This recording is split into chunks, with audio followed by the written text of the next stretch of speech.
Hindi po palpak ang Kamara at lalong hindi ito sunod-sunuran sa ambisyon ng iilan.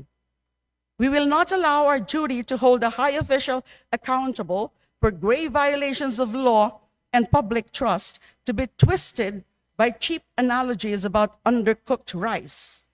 Kung merong hilaw dito, ito ang mga paliwanag ni VP Inday Sara sa mga isyong kinakaharap niya. Bakit ba takot na takot siyang harapin ang impeachment trial kung malinis ang kanyang konsensya? Perhaps more than anyone, I know that the innocent can look their accusers in the eye and say that the evidence is false, if not a total sham. Let me be equally clear.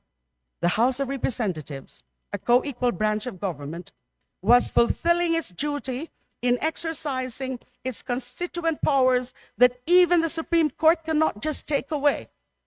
Hindi pwedeng basta ipawalang bisa ng Korte Suprema ang kapangyarihang ipinagkaloob ng saligang batas sa Kamara, lalo na kung maling batayan ng ginamit nito.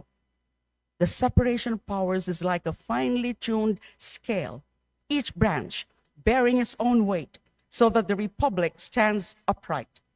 When one branch acts in a way that shifts that weight, it must move with the precision of a surgeon, not the force of a sledgehammer. To do otherwise is to risk toppling the balance entirely, leaving our people with a government where one power overshadows the rest and the promise of checks and balances becomes nothing more than a faded inscription in a dusty law book.